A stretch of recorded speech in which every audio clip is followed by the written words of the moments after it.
Om Namo Bhagavate Vasudevaya. Don't hear anybody repeating, so I don't know. I said it plenty of times. Okay, so we're doing Srimad Bhagavatam, Canto 2,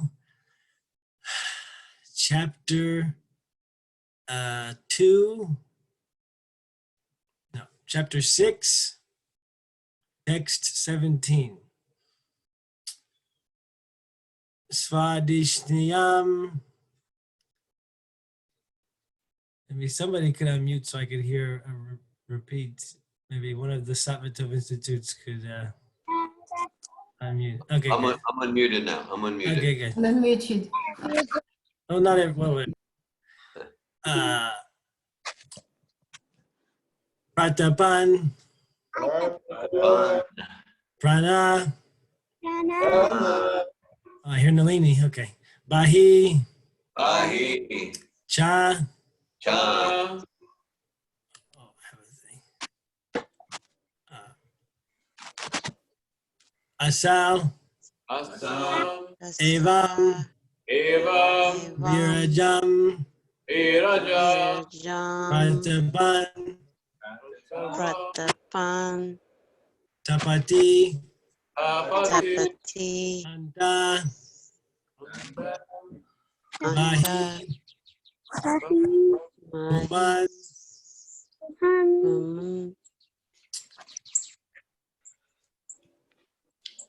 Swadhishniyam Pratapan Prano. Swadhishniyam Prano. Bahischa Pratipachasau. Bahischa Pratipachasau. Oh, my internet connection is unstable. Evam Virajam Pratapams. Evam Virajam Prapatams. Tapajantar Bahi Puman. Tapatyantar Bahi Puman. Svadhishnam Pratapan Prano. Swadhishnam Pratapan Prano. Bahischa Prachapachaso. Bahischa Pratapatyaso. Evam Virajam Pratapams. Evam Virajam Pratapam. Tapajantar Bahi Puman. Tapatyantar Bahi Puman. Svadhishniyam Pratapan Prano. Swadhishnam Pratapan Prano. Bahischa Pratapachaso. Bahischa Pratapatyaso. Evam Virajam Pratapams. Evam Virajam Pratapams. Tapajantar Bahi Puman. Tapatyantar Bahi Puman. Svadhishnam Pratapan Prano. Svadhishnam Pratapan Prano. Bahischa Pratapatyaso. Patyaso. Evam Virajam Pratapams. Evam Virajam Pratapams. Tapatyantar Bahi Puman. Tapajantar Bahi Puman. Svadhishnam Pratapan Prano. Svadhishnam Pratapan Prano. Bahischa Pratapatyaso. Bahischa Pratapatyaso. Evam Virajam Pratapams. Evam Virajam Pratapams. Tapati Antyar Bahir Punam. Tapajantar Bahi Puman.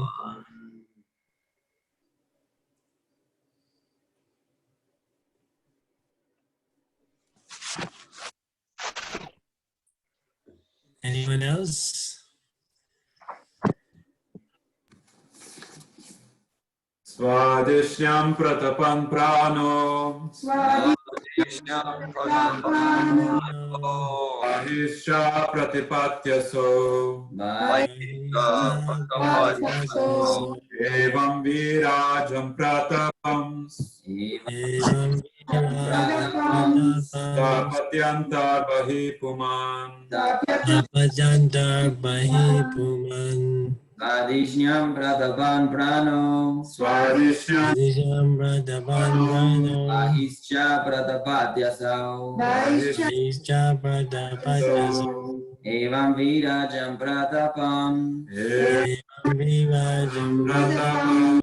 Tapatyantar bahi puman. tapajantar bahi puman. Vadisnyam patapam prano. Swadhishyam pratapan prano. Vaischa patapatyaso. Bahischa pratapatyaso. Evari virajam patapam. Evam Vivajam pratapam. Tapyamta vari puman. Tapyat puman. Sandisnayam pratapan prano. Adishnam pratapan prano. Bahischa prapati aso. Bahischa pratapatyaso. Evam virajam pratapams. Evam virajam pratapams. Tapati anta bahi punam. Tapajantar bahi puman. Svadishnam prapayan prano. Swadhishnam pratapan prano. Vahischa pratapatyaso. Bahischa pratapatyaso. Evam virajam pratapam. Evam virajam pratapams. Tapyantar bahi puman. Tapajantar bahi puman.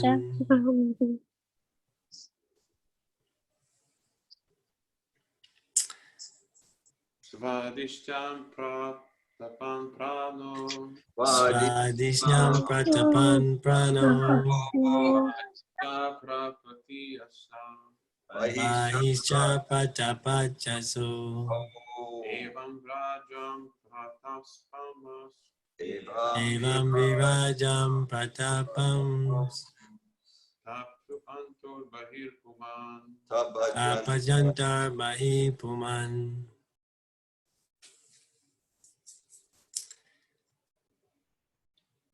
Svadhisnyam.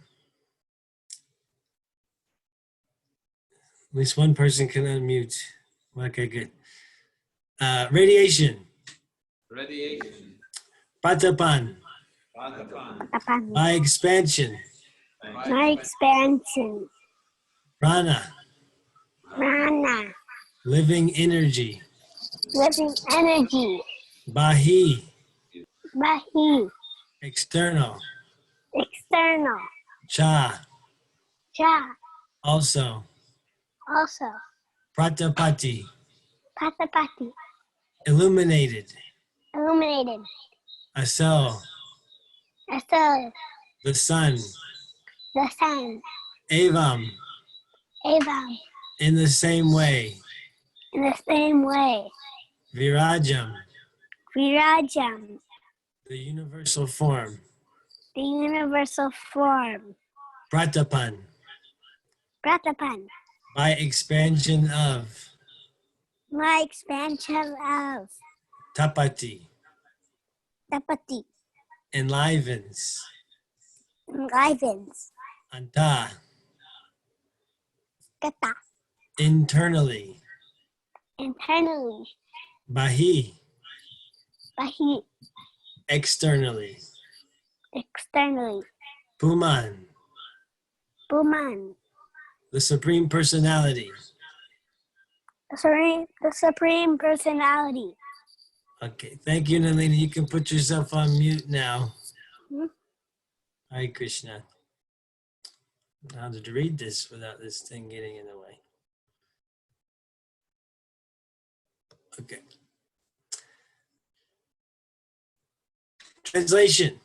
The sun illuminates both internally and externally by expanding its radiation. Similarly, the Supreme Personality of Godhead, by expanding his universal form, maintains everything in the creation, both internally and externally.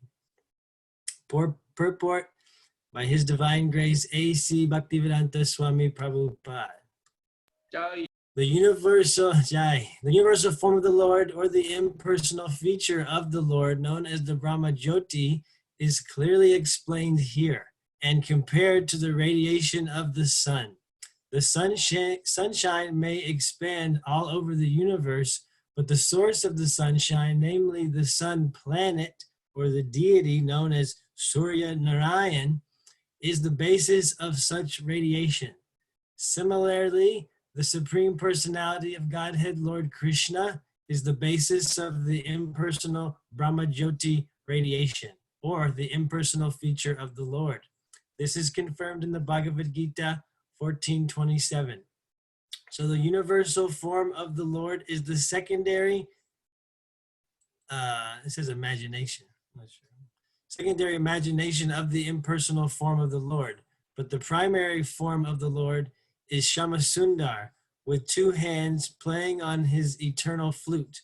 75% of the expansive radiation of the Lord is manifested in the spiritual sky, Tripad Vibhuti, and 25% of his personal radiation comprehends the entire expansion of the material universes.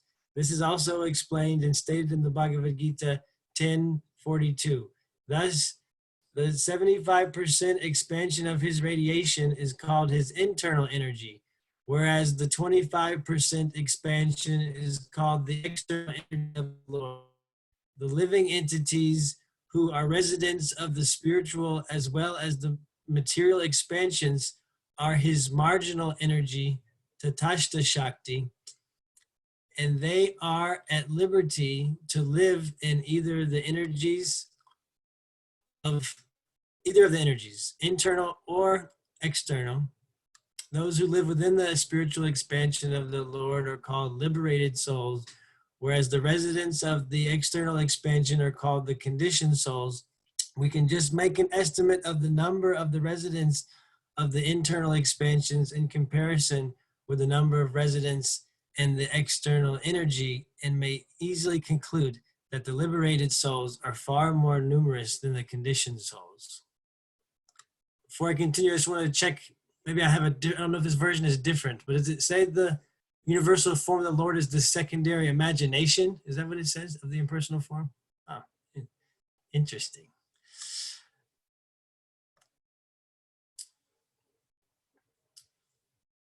Okay. Let me stop this share so you can see my face and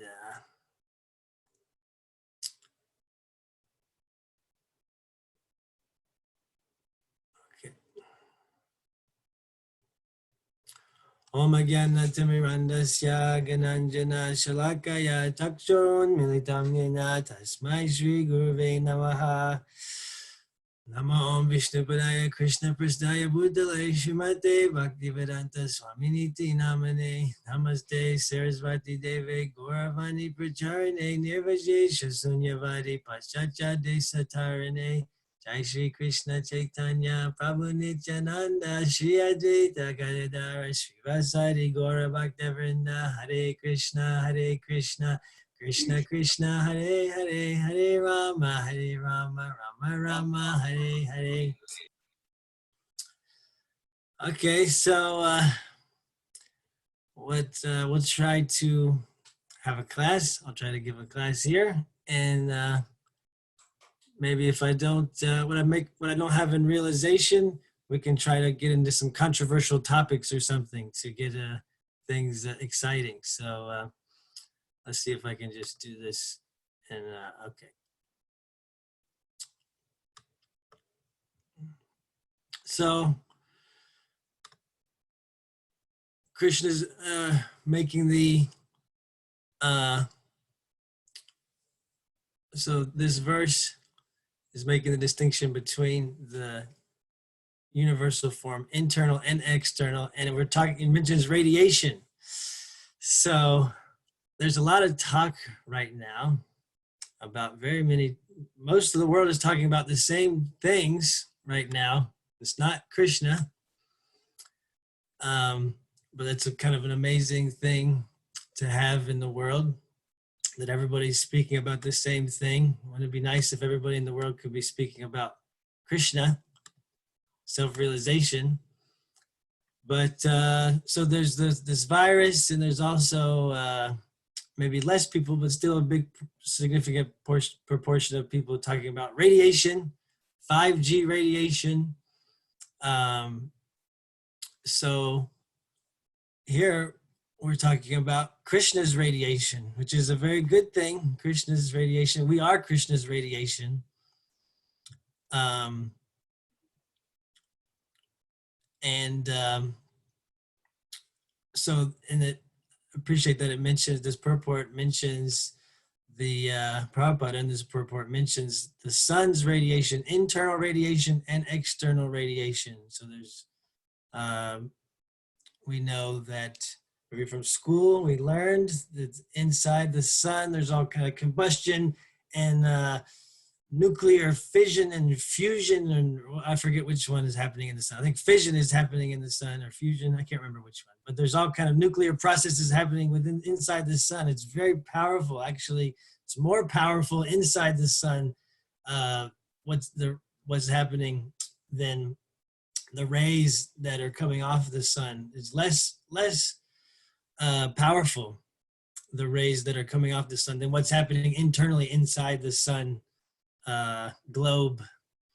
So here we have the comparison to Krishna. That internal energy of Krishna is superior, and we are Tatashta Shakti. We are marginal energy. So it can be described, we're like the beach. There's like the beach, you have the land, and you have the ocean, and then there's the beach front, the actual beach, which sometimes can be covered over with the ocean, and sometimes it's not covered over. So sometimes it's land, sometimes it's in the ocean. So that's our position, that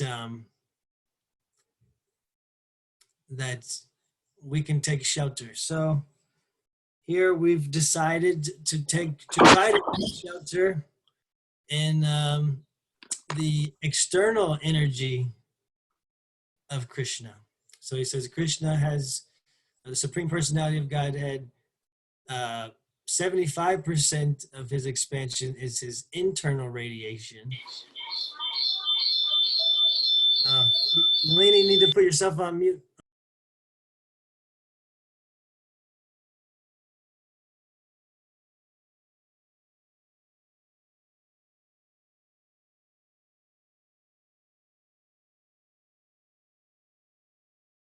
Hare Krishna, Patrick. I think you're on mute also. I'm muted now. Oh, I thought I muted him, but I muted him. Okay. So there's we're in this 25% of the radiation, Krishna's radiation. That's the external energy of the Lord in this material world, what we know of, these material universes, this material universe that we know of.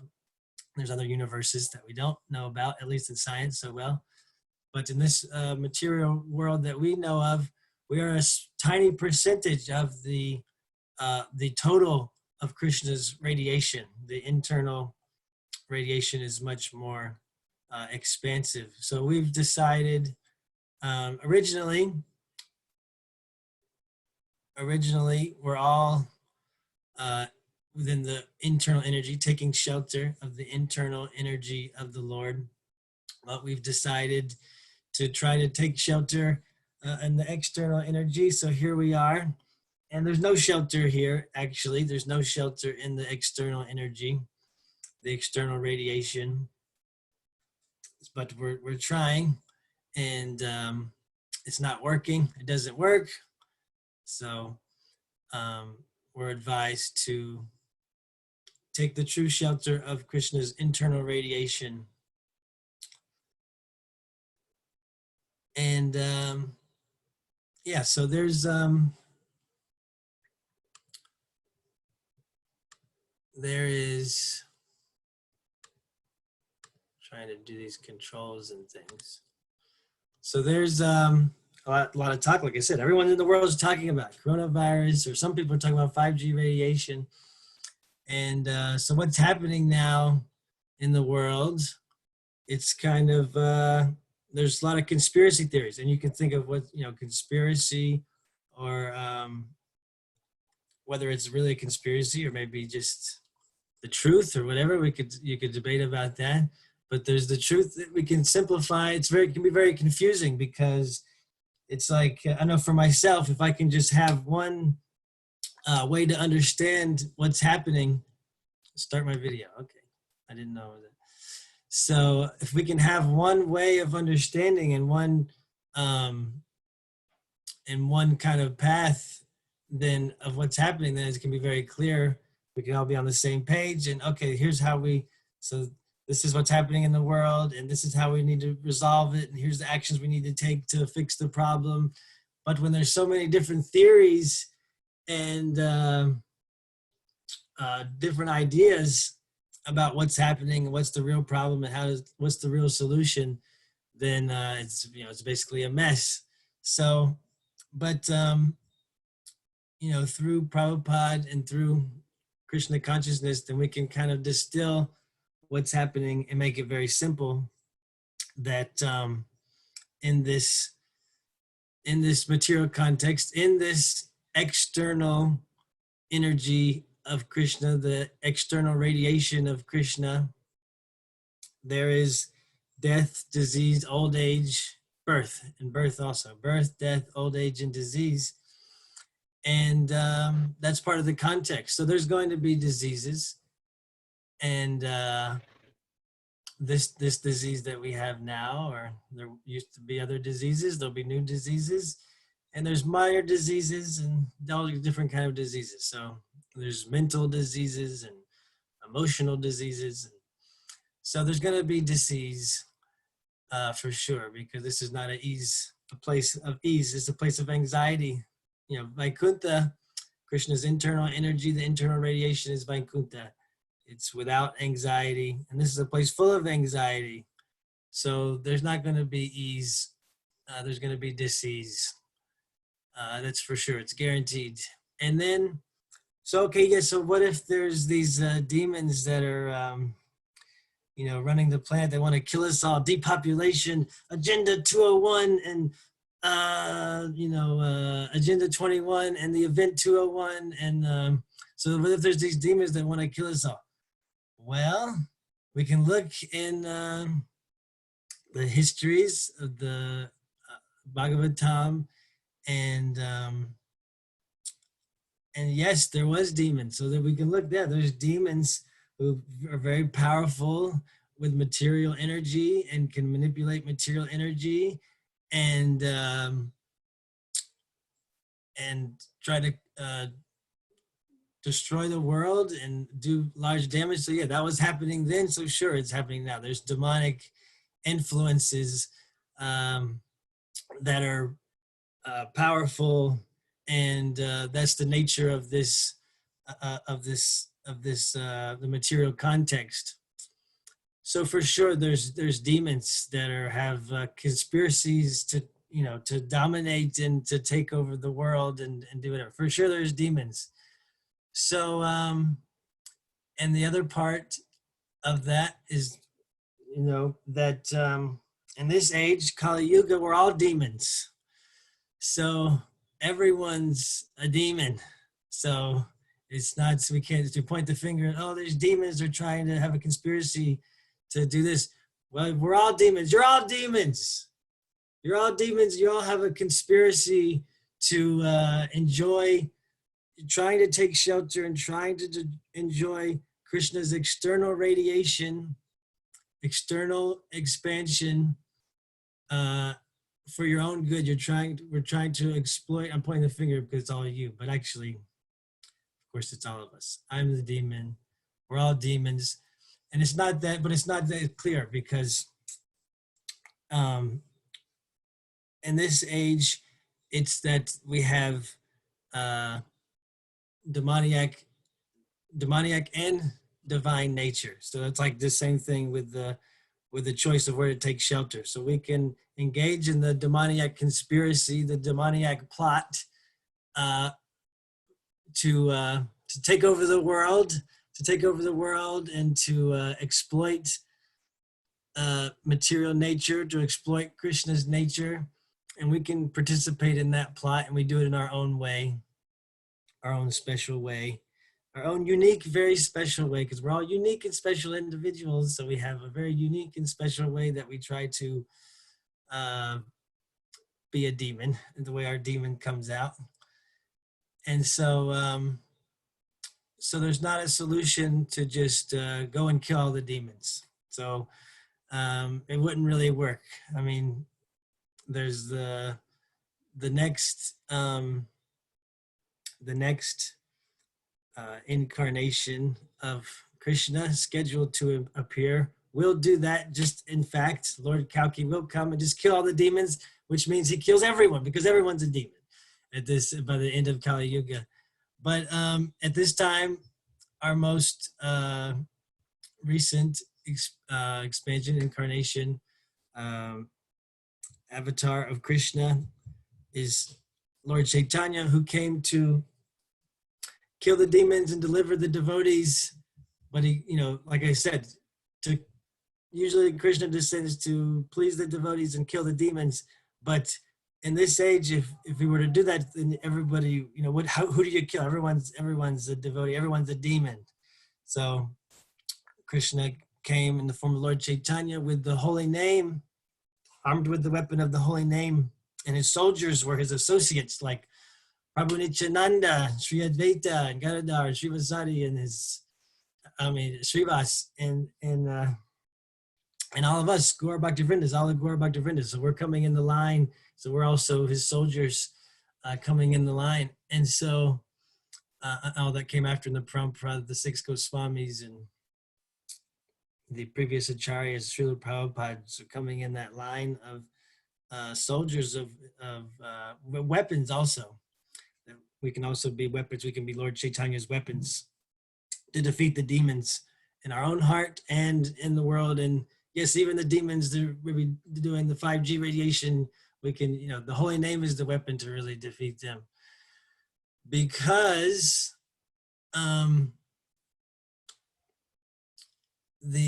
only way to really defeat the demoniac influence of this age is to transform it, and to transform the demonic influence and within our own hearts and within ourselves and our communities and in the world, to transform it into a devotional influence, a Krishna conscious influence, because it's so interwoven with everything in this age of Kali Yuga. So so it can be very simple. It seems very complex, very can be scary, can be unsettling, and it can be very simple also. That yes, there's disease, because that's part of the context, and yes, there's demons that are trying to do demoniac things, and yes, we're also our demons. We also have that demoniac influence in ourselves, that we're trying to do demoniac things. Anytime that we're trying to, demons, so we can think of demons as evil, but that's not necessarily the Vedic, that's kind of more Christian good, bad, dichotomy. There's good and there's evil and like that. Demons just mean trying to enjoy material nature, trying to, anytime that we're trying to enjoy material nature and trying to take shelter, trying to enjoy, separated from Krishna, that's demoniac. So it's not necessarily has to be like a really evil, obviously degraded actor or action to be demoniac. So So if I switch over to the lecture, is that when the video goes away? Let me see.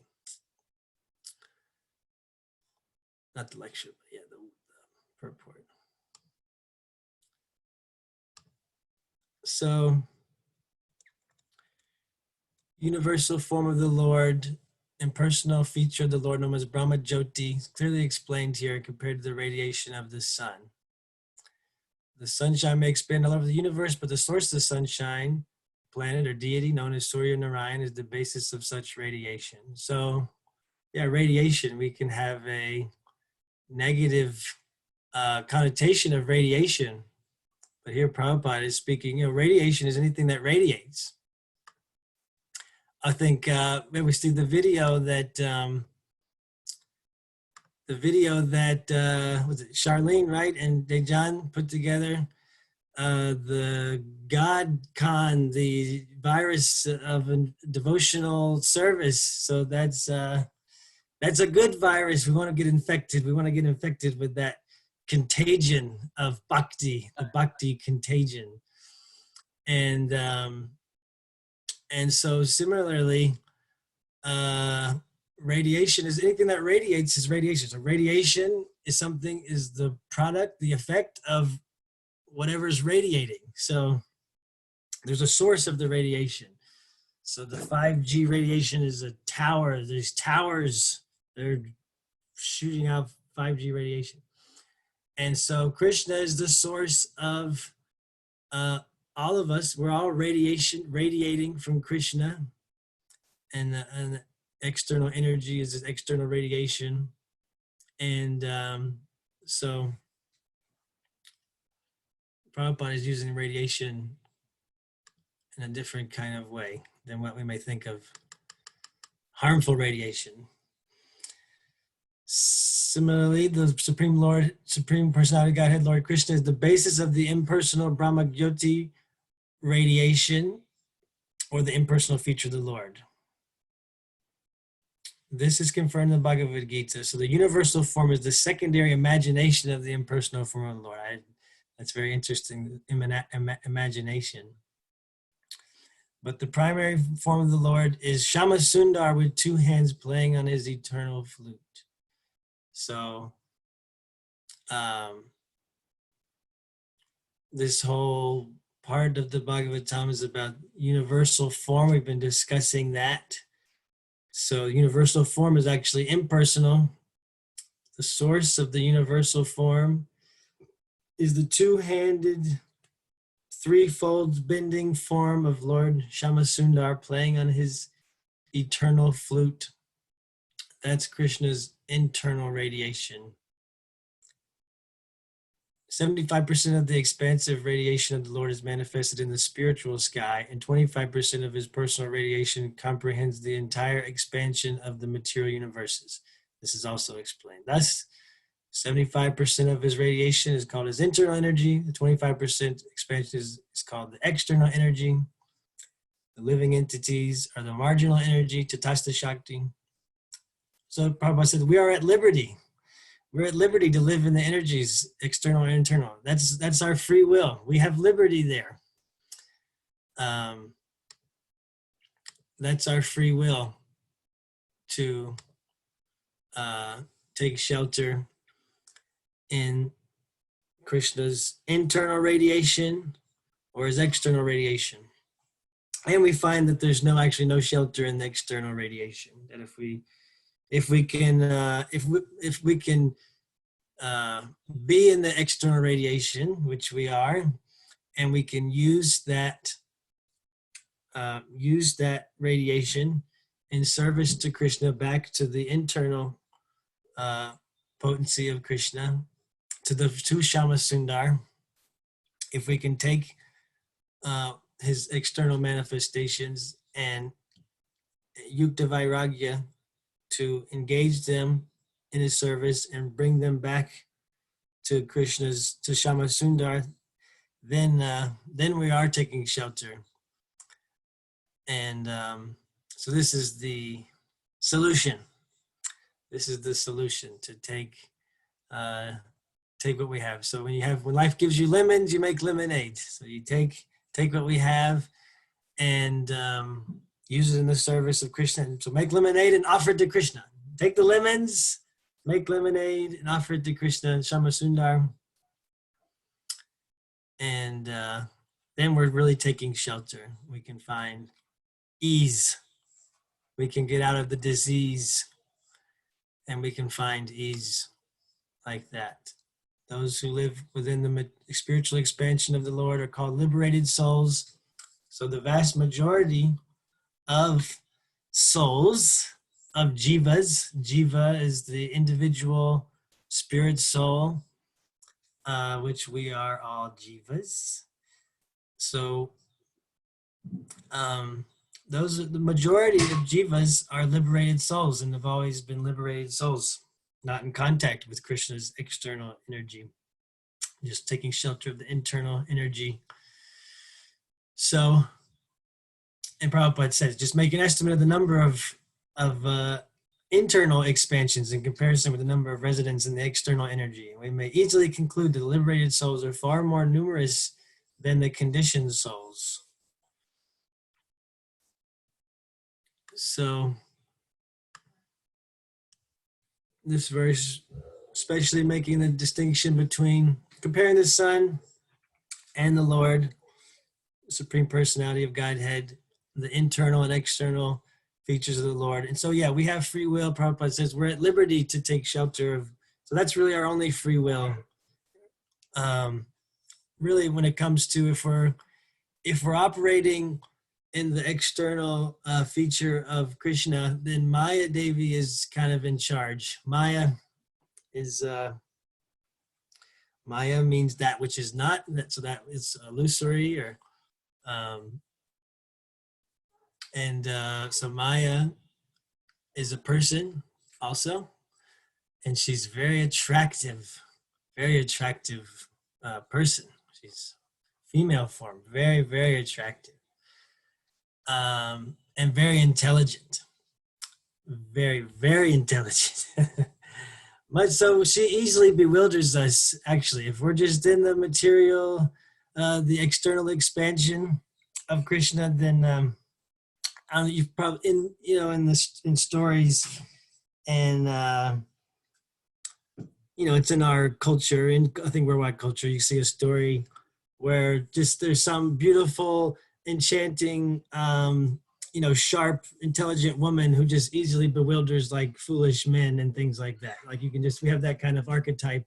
We're just like, well, she just needs to say a few words and shake her hips or whatever, and then just we're just dumbfounded, right? Especially men. So Maya's like that for all of us, even women too. So Maya's like that. She can just easily bewilder and just spin us around, like wrapped around our finger. We're wrapped around her finger, and she can kind of just toy with us and play with us.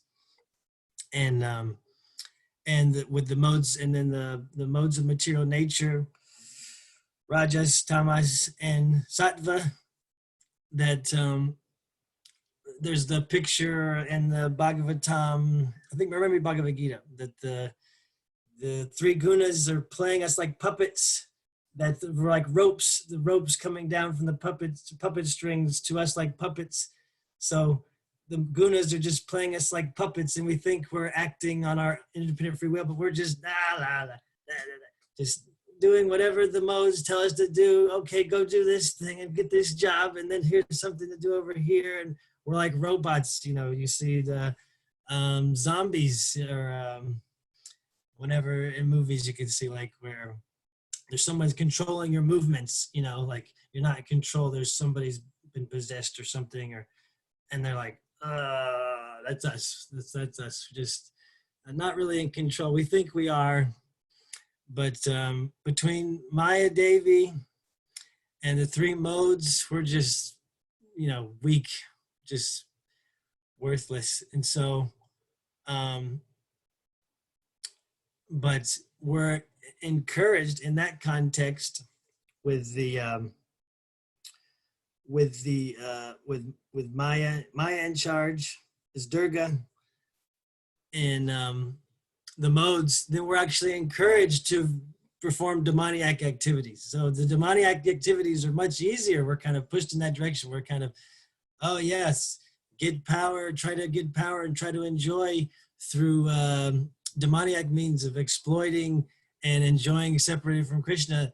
That's easy to do. That's like, oh, that's encouraged. That's a good way. That's an easy path. But the devotional path, austerity and surrender and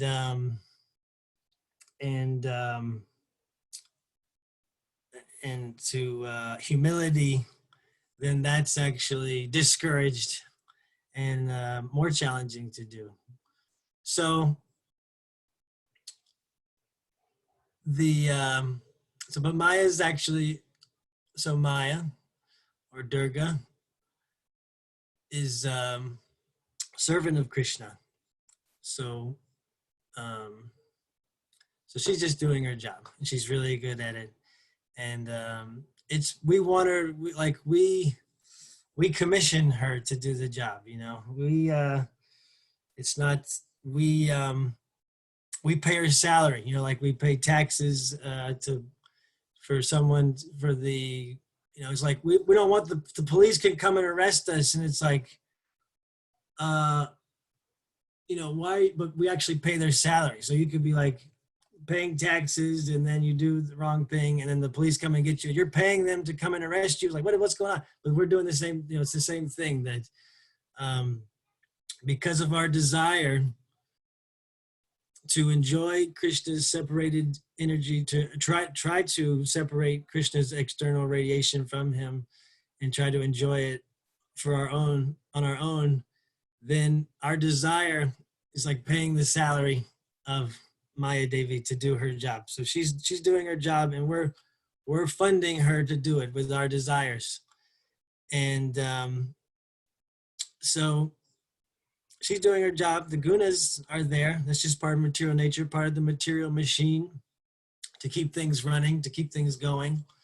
There needs to be, because in Krishna's internal energy, everything is flowing because of bhakti. Bhakti, devotional service, Krishna's in the center and everyone's serving and in harmony and ease with Krishna in the center. And so everything flows very nicely. But in the material world, it's just, how do we get this thing moving? So we need a machine. It needs to be a machine, and the gunas, the ropes will bind people to the machine and just keep the machine going, the yantra. So the machine goes, and so we're just stuck on the machine. And if we're in the external energy, we're stuck on the machine and we're just riding the machine, and we think we're making choices and we're living according to our inspirations and what's inspiring to us and what we like to do and our preferences, but actually it's just the ropes just pulling us along, and we think that we're doing what we want to do, but we're just a slave to our senses. Our senses, the tongue, the ears, eyes, genitals, the belly is just dragging us along, and we think we're doing what we want to do, but we're just being dragged along. So what is our free will? Our free will, our liberty, our real liberty is to choose to take shelter of Krishna's internal energy. Otherwise, we're stuck in the external energy, trying to enjoy and being frustrated because it's impossible to enjoy separately from Krishna. So that's our real free will. That's our real liberty, is to turn to Krishna.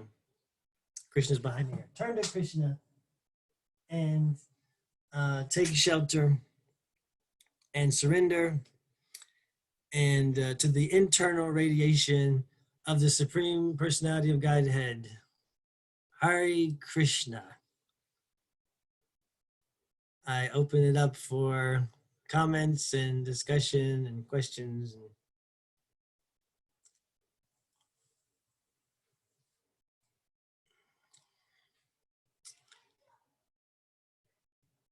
Okay, was it Dr. Keith raised his hand? It looks like Narayan's also about to unmute, but then not ready. And then, okay, Dr. Keith. Just a little comment. I like how you said that we want to separate Krishna's energy from him. So then we're sent here, the outside, the external radiation of the sun, you know, the separated energies of Krishna. I just thought that was an interesting way of putting that. Hare Krishna. Yeah, we're trying to separate. Yeah, I mean, it starts with, I think it's sex desire, right? So the whole material world runs on sex desire. So Krishna's in the center, in the internal radiation, and he's enjoying. And it's, of course, we think of sex desire, but so the external energy, this is a perverted reflection. So we're in the material world, the 25% of all the Lord's energy, we're in the 25% of the external energy, the material world, which is a perverted reflection of the internal spiritual world of Krishna's energy. And so we have sex life here, and that's like the highest enjoyment materially. And there's lots of subtle forms that are also seemingly enjoyed or attracted to. And so there's that pure form of enjoyment, of sensuality, sensual enjoyment that Krishna is experiencing in the spiritual world. So sensuality is with the senses. So we think just sexuality, sensuality, sexuality. So those just go together. But sensuality is like with the senses. So Krishna has senses, and there's pure senses, and he has a pure sensual enjoyment that in the spiritual realm, and his senses are being he's enjoying with his internal senses, you know, Krishna's senses. So then we want to enjoy with our senses. And so that's the downfall. That's the desire that why is Krishna enjoying with his senses? I want to enjoy with my senses. And then that's the downfall into the material energy, material realm, to trying to enjoy Krishna's energy with our senses. And the way to get back home, back to Godhead, is to take our senses and our sensual enjoyment and dovetail it to Krishna, to bring it back to Krishna, to offer to Krishna, and as he's the primary enjoyer.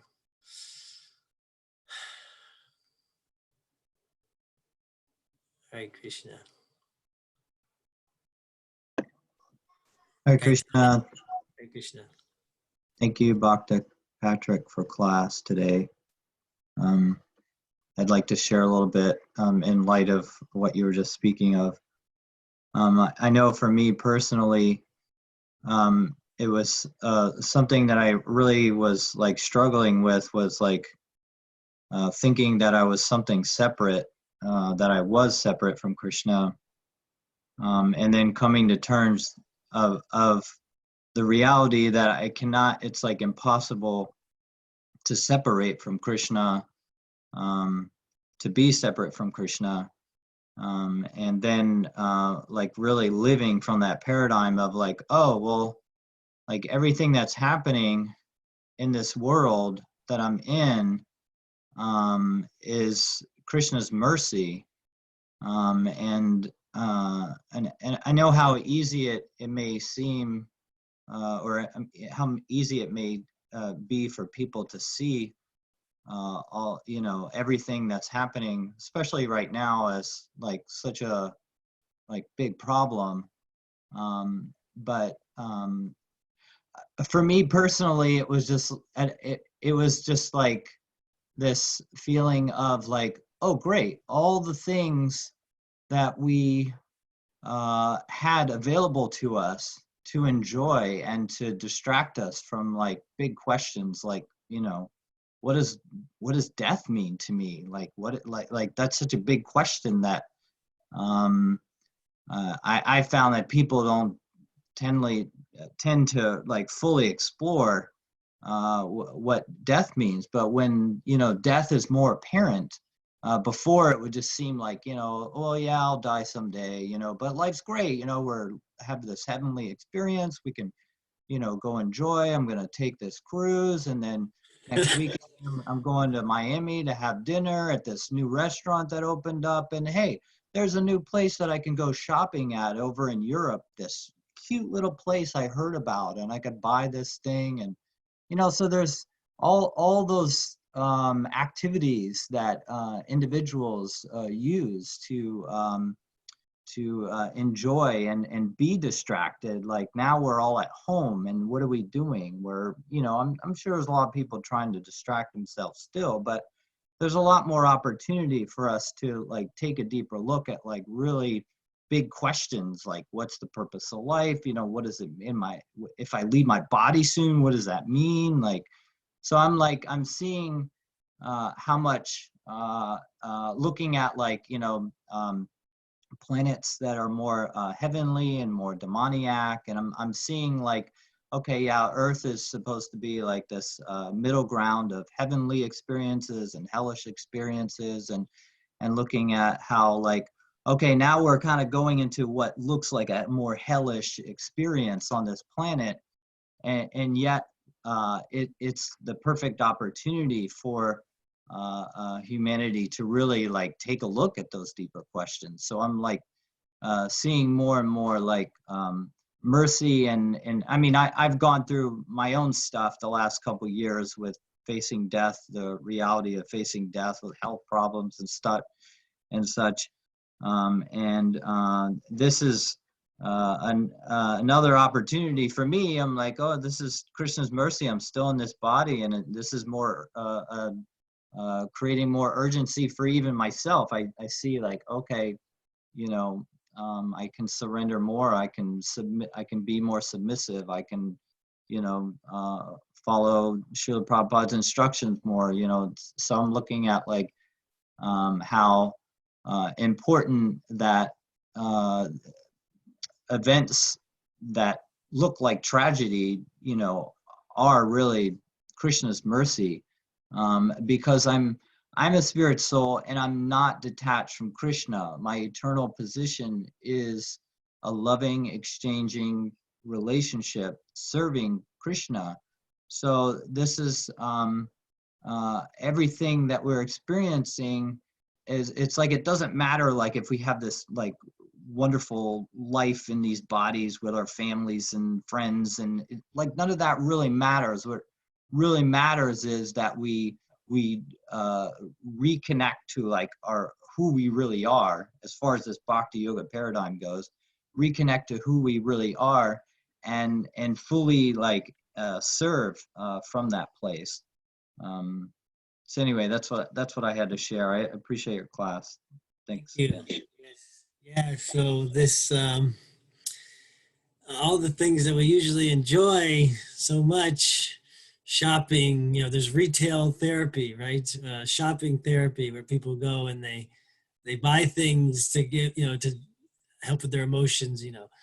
And restaurants, wow, we're going to restaurants, enjoying like somebody serving us and stuffing the food, you know, for our emotions or whatever. That's another kind of way. So we can't go to shopping therapy. We can't go to, you know, restaurant therapy. We can't go do, I'm sports. There's no sports. I can't do sports therapy.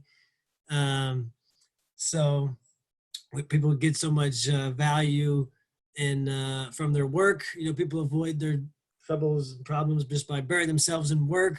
A lot of people don't have work right now. So it's like, what an amazing opportunity to, and we're all faced with death. So it's like, Dear Govinda gives the example of a ticking time bomb, you know, you're driving around in a car, somebody just gives you a car and says, here's your car, your dream car, enjoy, drive, enjoy, do what you want.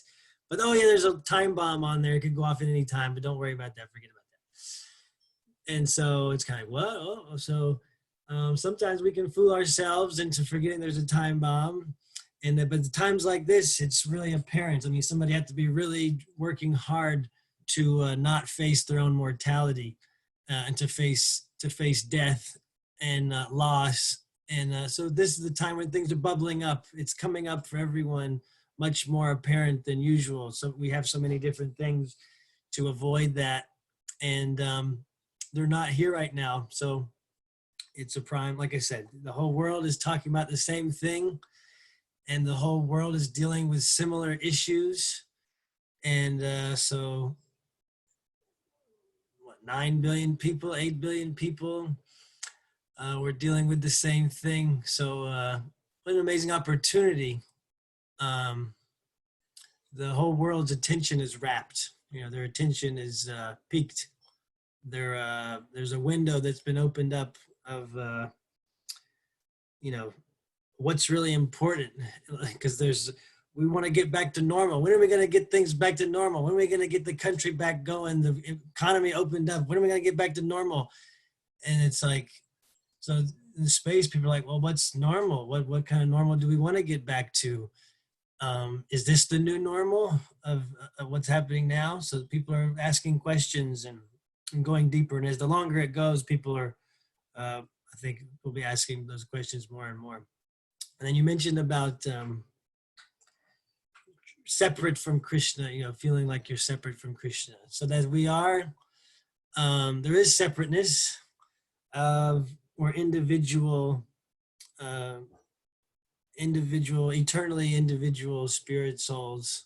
So we are apart from Krishna in that way. And at the same time, we're never separated from Krishna. And so Krishna is like the Father. So Krishna's in the spiritual, we're in the spiritual world. And Krishna's like the Father. And we're like, well, I have this idea, Dad. I want to go just enjoy on my own senses. Like we're here with your senses and everybody's, you're enjoying. And I have an idea. I want to go out and do my own thing. I want to go enjoy my senses. And it's like, okay, so as a father, myself, it's like, no, that's not a good idea. You shouldn't do it. But no, I really want to try this. No, it's not a good idea. And then, but finally, after so many times, it's like, yeah, go ahead and try. So Prabhupada says this: Krishna's like the Father, like that we forced him to do this. We forced Krishna to let us come here because our desire was that strong. We wanted it, that much that a good father will still grant his child free will. That you really want this, go for it. Go and try it. And Krishna, because Krishna knows that that we'll never be separated. He knows, because we're thinking we're gonna go enjoy separately from Krishna, and but Krishna knows, well, you're never separated from me. Krishna is within your heart, in every atom. So he knows that it's not going to work out so well for us, and we'll come back. We'll come back home, but he's allowing us that free will to try to enjoy that liberty. That Prabhupada said we get that liberty. So Krishna's giving us that liberty to try to be separate or try to enjoy separately, even though he knows it's not true or not possible. Hare Krishna. George. Hare Krishna, and good morning, Patrik and everyone. Thank you for the class. I want to share with you all a source of personal inspiration that I found recently through the programs that Ramachandra Das has been hosting in the evenings, specifically a quote that I'm very grateful to you, Ramachandra, for sharing with me. I'm going to go ahead and screen share here a second. So specifically, we're reading from Nectar of Devotion, and chapter 18, at the top of it, Srila Rupa Goswami, he lists several qualities that are inherent in someone who has developed love of Krishna. And specifically, I don't know if you all can see, but I've focused in on number 5 and number 6. So number 5 reads that he is always certain that Krishna will bestow his mercy upon him. And number 6 is he's always very eager to serve the Lord faithfully. And you know, when I look back in my life and I remember or think of people who have really inspired me or really stuck out to me as on their way to kind of getting out of this prison and going back home, that certainty of God really kind of stands out for me in our conversations together. I remember it in my grandmother. I remember it in a patient of mine that I was treating when I was at Abington Memorial Hospital, which is a hospital in north of Philadelphia. And he was a cancer patient, and I was doing a cancer clearance for him to continue with surgery and radiation. And I walked into his room, and you know, the whole thing, like, hi, I'm Dr. Mara, so-and-so, like, how are you doing, and this and that. Meanwhile, I was in a time in my life that I was just struggling very much. And I remember he just looked at me and he said, don't worry, he said, you know, the Holy Spirit is in you as it is in me, and you are going to be okay. And that just struck me so much because, like, you know, this person's certainty. He presented, his wife had been hit by a bus and left her body a month prior. He was walking around with a colostomy bag, which, if you don't know what that is when they resect away a part of your intestine and you have an opening in your stomach. And he was preparing to go through further cancer treatment. And he just said to me, he's the one that told me, no worry, you know, I'm like 27, whatever years old, like healthy and all these things. He's going through so much hardship. And he tells me, don't worry, like the certainty that he had in God and in the Holy Spirit was just unparalleled. And the quote that very recently I've been, Ramachandra introduced to me that really relates to that, and I'm finding a great source of inspiration in these times of this virus, but also personally with my own challenges, is under the title Great Hope here in chapter 18 of the Nectar of Devotion. And it's this notion of Ashabandha, where it says here, quote, because I'm trying my best to follow the routine principles of devotional service, I am sure that I will go back to Godhead, back to home. And, you know, I've found so much help in that quote, and you know, it's like Srila Rupa Goswami goes on to say that, you know, it's like hope against hope, and he lists a litany of inadequacies that that he says he has regarding hearing and chanting the holy name and so forth. But because he's trying and he has certainty that God will bestow his mercy, I feel like that's such a strong foundation that's serving me today in terms of keeping it going. So I just wanted to share that with you all. Nice. Thank you. Yeah, I appreciate the word certainty, you know, because you know, faith or trust, those words can kind of have a certain feeling or certain energy to them. And then certainty is a different level of certainty, if you're really certain of something. So yeah, to have that kind of, you're inspired by like your patient that you had, yeah, these people, personalities, these spirit souls who have that depth of certainty. There's no doubt. That's very inspiring. Yeah, and I heard that there was the part that they said the Lord serves the Lord very faithfully. And whenever I see faithfully, I think of relationship, and it could be full of faith, but also when someone who's faithful in their relationship, like in a marriage or any kind of relationship, being faithful is like being loyal also, and not like a faithful spouse, is not cheating, no one else. There's no one else. Being faithful to one person, to keeping faithful. So that reminds me of that whenever I think of relationship with the Lord, to be faithful to the Lord, not no one else, nothing else, just being loyal and devoted. Thank you for sharing.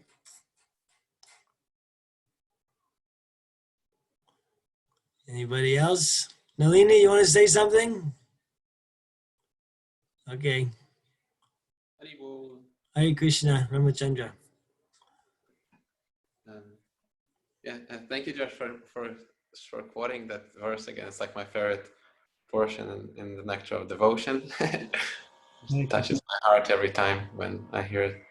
I was wondering in the purport how Prabhupada goes into details describing the proportions, and it's something that always kind of triggered me, like what is the purpose, like keeping us in this like quarter of material, like okay, like we just quarter the conditioned souls, which are me at least here in the material world, and 20 we just like 25, this whole capsule like 25% of the whole creation. And I mean, it's still eternal and everything, which is like another thing which I can't grasp my head around. But what is, like, I don't know, like maybe someone would like to share too, and Patrik, of course, that like what's Krishna's purpose behind it, like keeping this in like 25% or any percentage or whatever. That's kind of like my question. Yeah. Well, one part about it is it's interesting to put numbers on something that's infinite, to put like, okay, so Krishna's always expanding and infinite. And so what does 75% mean, or 25%? So I think is Prabhupada wants to give us the idea of like, we're not the center of everything, and we're not the end all be all. This is not all about us. There's a lot more people who aren't doing like what you're doing. So to not be like complacent, to not be, well, this is just the situation. This is just how it is. Look, everyone's like this. Everyone has everyone has these faults and these material desires, and everyone's a demon. Well, actually, like I was saying earlier, everyone's a demon. That's everyone in this material world is a demon. The 25%, we're all demons. But the 75%, they're not demons at all. So to not get complacent, to not get like, well, kind of rationalizing, everyone's a demon, everyone's like this. Prabhupada saying, oh, actually, you're just a small percentage. You people and the people like you in your world, you're just a small percentage of the actual creation and the actual jiva souls. Most jiva souls are fully in divine nature, fully surrendered to Krishna's internal energy, and are without these faults. And the other part is interesting to me that when you shared about why keep us here. Anyway, maybe somebody else wants to have a comment. Well, I'm reminded of what you shared earlier in your class, Patrik, that we force Krishna to be here. We force Krishna to let us be here, and that's why he keeps this 25% available for those of us that keep asking him to come here. And I've been discussing with Molly. I always ask her questions where my mind thinks there's some kind of contradiction. And I brought up also, like, she told me that there's 10% of jiva souls are in the material world. And so I asked her, okay, so what's 10% of infinity? It's always infinity, so it never ends.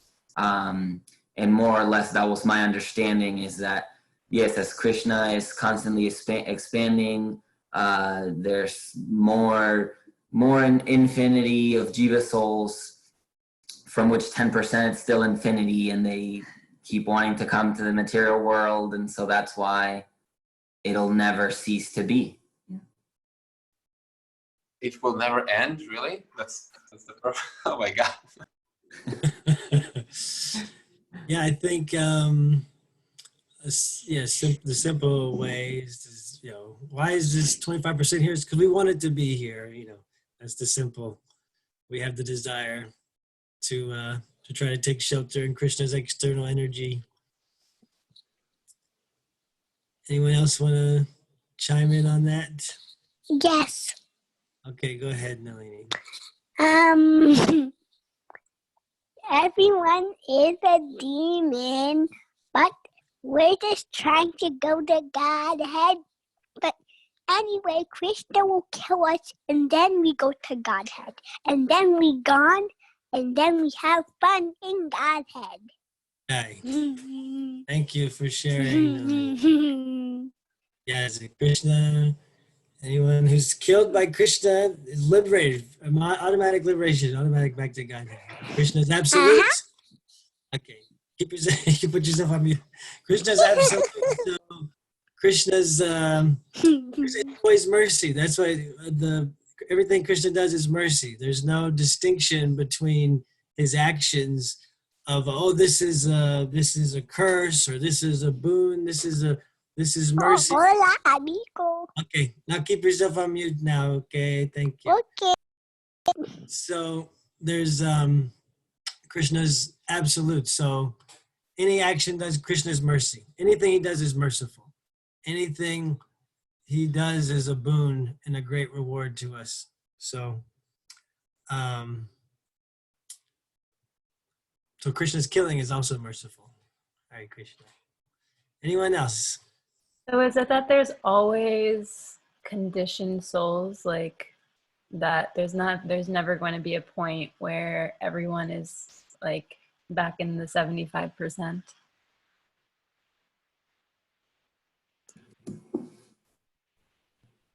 You want to say something, Malini? No, I want to hear your response, and then I will comment after your response. My response is, yeah, I guess so. Go ahead, Malini. There is a very nice pastime between Lord Chaitanya and Haridas Thakur. I shared about that last Saturday. Lord Chaitanya is asking Haridas Thakur, how with these yavanas, us, those demons, are going to be saved. And then Haridas Thakur says, they're already saved just by your presence on earth. They're already saved by you bringing the holy name of the Lord. And then so Lord Chaitanya is satisfied, but after he asks a second question, he said, what will happen when they're all saved? Will the cosmic manifestation be empty? And that's also responded there, that it will never be empty. That there is living entities that are dormant, but that are going to come and fill the material world again and again and again. Like what Izzy was explaining, the 10%, 25% is like the spiritual sky is 100%, and of 25% of the spiritual sky is covered by the cloud of Maya. And so it's covered, it's like the light of Krishna doesn't go through that 25% because of that cloud of Maya. And then I heard Srila Prabhupada sometimes say 10% of the Jiva soul are in the material world, and like Izzy was explaining, like the 10% is, even when like Lord Chaitanya asked that, because Haridas Thakur said, everyone is delivered by your presence. Everyone is delivered by the holy name. So Lord Chaitanya naturally will say, so wow, the cosmic manifestation is going to be empty. And then the response is not. It's not going to be empty. Even if everyone is delivered, it's going to fill again fully. Why is it always going to fill again? Because there is always Jiva soul who want to enjoy separated from Krishna. Because there is an aspect of Krishna's part and parcel, like Patrik very nicely expanded on that, is that an aspect of the Jiva soul is that we have free will. So free will doesn't mean anything if we cannot use it. So there will be always a certain percentage of the Jiva soul who are going to use their free will and then feel again the material cosmic manifestation. Yeah. When it's manifested again and again and again. Yes. As an analogy, Srila Prabhupada sometimes uses, just like the purpose of the prison is ideally not for harsh punishment, it's for rehabilitation, so everyone chooses to be a law-abiding citizen, and ideally the government, the state, would want everyone to choose to be a law-abiding citizen, but there's always going to be some percentage. There's always going to be some percentage of the citizens who are going to choose criminal mentality and criminal activity.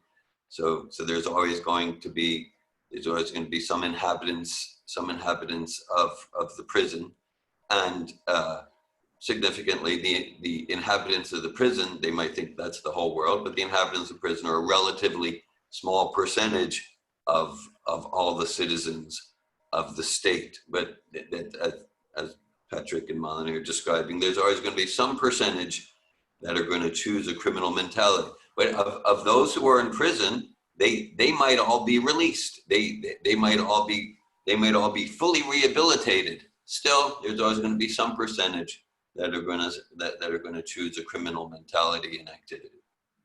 David, I want to present the same challenge that I presented to Malini, because I want to hear your response to that analogy. So the analogy, yes, it works in the material context because there's constantly new people being born. And so even if everyone in the world goes to jail and then they get rehab, there's constantly new humans or new souls being born into human bodies. Krishna says there was never a time when none of us, were created or will cease to be. And so everyone that exists is already there. And I've also heard once a soul comes to the material world and goes back to Godhead, they would never come back again. Just like the child touching the fire. It's not that he can't touch the fire, but he knows now not to touch the fire. So if that process goes on indefinitely and all of the souls eventually come here and are reformed, how is it that it goes on forever? Okay, thanks for your question. I mean, I don't think I have too much realization, but yeah, the number of souls are not finite. At the same time, the souls are eternal. The souls are eternal, just like, analogously, like technically we wouldn't say Krishna creates the souls. We say the energies, including the jiva souls, we emanate from Krishna. And Nityo Nityanam Chaitanas Chaitananam. As Krishna is eternal, we're eternal. God is the supreme eternal, just as metaphorically. So never was there a time when the sun exists without the sun rays. So in that metaphor, the sun rays are eternal and the sun's eternal. But still the sun rays emanate from the sun. The sun's the source. But it's not like there was Krishna, and then at some point in time he emanated the souls. That's not that's a material conception of time. We need to become kind of like trans-temporal. We need to at least accept that there's like a whole paradigm of thought outside of our space-time limitations, outside of our four-dimensional way of thinking. So never was there a time when we did not exist. Still, we emanate from Krishna, and the souls are infinite, and Krishna is always emanating, but he's not emanating within time. I'm thinking just like at the beginning of the Old Testament, the Tanakh. Bereshit bara Elohim et hashamayim v'et haaretz. In the beginning, God created the heavens and the earth. So that indicates that God is transcendental. God exists before heaven, before earth, and before the beginning of time. So we need to get outside of our conceptions of time. Also, in terms of infinity, we can say, yeah, there's no meaning to 10%, 25%, or 75% of infinity. And actually, from a previous time in life, I remember, studying something about number theory. And there's actually different levels. There's different degrees of infinity. So infinity is infinity, but that's not quite true. There are some infinities that are more infinite, that exist within other realms of infinity. There's actually different degrees of infinity. Maybe others here have more clarity about that. So the souls are infinite, and Krishna is always emanating, but he's not doing that within the realm of material time. Material time, Prabhupada uses the term, is conspicuous by its absence in the spiritual realm. It's conspicuous by its absence. So and this seems to me like an essential principle to begin to wrap our mind around it, to kind of accept that to the extent that my mind is trapped in like 3 spatial dimensions and 1 temporal dimension, then I'm not going to get that. And then through, as we were discussing yesterday, through devotional service, then we enter into in a sense higher dimensional realms where we're not limited, where time is conspicuous by its absence. Hare Krishna. Hare Krishna. I think we touched a similar point on Ram Navami, where you spoke, Prabhu, about how the pastime of Mr. Nair, yeah. And Prabhupada, he was saying that everyone will go, and that's actually the plan.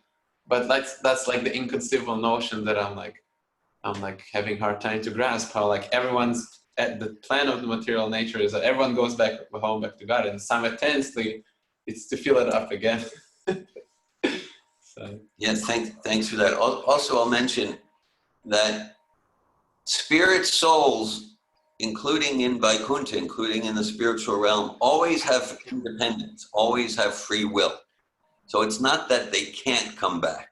When Prabhupada gives purports to statements in Bhagavad Gita, even if you look in the purports in Bhagavad Gita, what to speak of his lectures and conversations, Prabhupada, he says, yes, like that one who has that taste of pure devotional service, they have no desire to come back, but it's not that they can't come back. We can always, even serving Krishna in Goloka Vrindavan, we can always choose foolishly. Hey, let me be the center. That it's simplifying a bit, because Prabhupada indicates that the first fall down is not really a fall down. It's like to the level of, it's like one becomes a Brahma, who's a Shakti Vesh avatar, who's serving Krishna.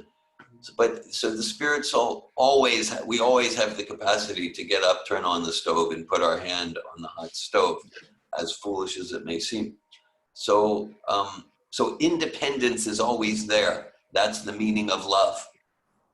Because if it comes to a point where we couldn't choose foolishly, we couldn't make stupid mistakes, then it's like we're robots serving God with love and devotion, and there's no real fun in that, right? Because the real nectar is when someone chooses to serve us, and so independence is always there, and we can always misuse it in any phase of life, even in the spiritual world. Hare Krishna. There's someone else who wanted to say, maybe someone was waiting. Hare Krishna. Hare Krishna. Just like kind of question, comment, or maybe question. Could we say that had we no desire to come down to this material world, that Krishna wouldn't have created the material world in the first place? or Krishna desired to create, but then we desire to come down, if you know what I mean. Yeah, the question, yeah, is because we say, well, this place exists because we desired it to exist, because we had the desire, so Krishna is facilitating our desire. And so it's kind of like, which comes first? I like that you mentioned that, because actually there's I just read there's like a Native American tradition, Native American thing that says, there were no prison houses, therefore there was no prisoners. There was no criminals. There was no prisons, therefore there was no criminals. In Native American society, and it goes on to list different things like that. So this is a different paradigm, a different perspective that Krishna has this arrangement for us, because he knows that there will be those of us who desire to enjoy separately. That's my understanding. Thank you. And Prabhupada sometimes emphasizes that that we insisted to leave Krishna. Of course, Prabhupada, related to your class, Patrik, we're never separated from Krishna. We're never disconnected from Krishna, but we forget that we're connected. Just like in a dream, the person on the bed is connected with the room, but we forget we're connected with the room, and we think we're this person flying in the sky or being chased by a monster. So we're always connected with Krishna. So we want to come here. We want to come to material existence. Krishna tries to talk us out of it twice, 3 times, 10 times, 50 times. We insist, and then Krishna creates the material creation, gives us these material bodies, the material false ego. The soul's like a magnet for material energy when we have material desires. And so Krishna is reciproc. Krishna through the super soul. The super soul is really the expansion of Krishna in charge of the material realm. So Krishna through the super soul reciprocates with our non-devotional desires, and that's what the Durga, the prison house of the material world, that's what this is about. You mean we were like arguing with Krishna? Prabhupada indicates. We forced him. They forced him. Yeah, I think that it's anytime it's the understanding creation, Godhead, and all these topics we're discussing in these last few questions. It comes down to epistemology, right? Ways of knowing that. That we have to use a different way of knowing, because using our senses, using our mental faculties, it's impossible, with our material senses, our material faculties to kind of step out of our conception of time and place and everything like that. So it's like there's a different way of knowing about these topics. And then I was just the point I think Prabhupada gives, or I've heard, or whatever, if someone's in a burning building or they're drowning, you throw them a lifeline, and it's like, well, before I grab the lifeline, how did I get here? And is this always going to be like this? And what happens when this, when this ocean dries up? What's going to happen with the other ocean? It's like, just grab the lifeline, If you're drowning, you're in a burning building, just grab the lifeline. Just just be rescued. It's like not to say, well, wait a minute, before we go, I go along with you to save my life. I want to understand. So I've heard that point also. Yeah, grab the lifeline, chant Hare Krishna, follow Srila Prabhupada, engage in discussing Bhagavatam. Prasadam. Yeah, take prasadam, follow the regulative principles, grab the lifeline, whatever we understand about where we came from. Just to make it more concrete, like if someone is out in the ocean and then they're drowning, and then there can be an argument. I think he's drowning because he fell off a ship that was passing by. And someone else says, no, I think he ate a big meal and he walked out and he got a cramp in the stomach and that's why he's drowning. So we can say he's drowning because of the cramp or because he fell off the ship. Whatever, the idea is he needs to grab onto the lifeline. So Prabhupada certainly addressed these discussions about the fall of the jiva and all. At the same time, his emphasis is just what you're saying. The main thing, grab onto the lifeline. Hare Krishna, Hare Krishna, Krishna Krishna, Hare Hare, Hare Rama, Rama Rama, Hare Hare. I think maybe we'll close, but Dominique, maybe in closing, Dominique wants to share something, I think. No, you I'm don't? complete. Not anymore. Okay. Okay, thank you, Nalini, for being in the class. Thank you, everyone, for being here. Nalini has a question. Oh, Nalini, okay. Final question, Nalini Kanta, Prabhu. Does the ocean ever dry up? Ocean ever dry up? Yeah. I think so. I think the ocean will dry up. I think as Kali Yuga progresses, I think there's going to be... I just heard a conversation about it. Prabhupada says it's going to dry.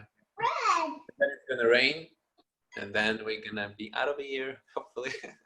Yeah. No water, no ocean. Kali Yuga progresses, yeah. So now's the time to get out. Srimad Bhagavatam ki jai. Srila Prabhupada ki jai. Hare Krishna.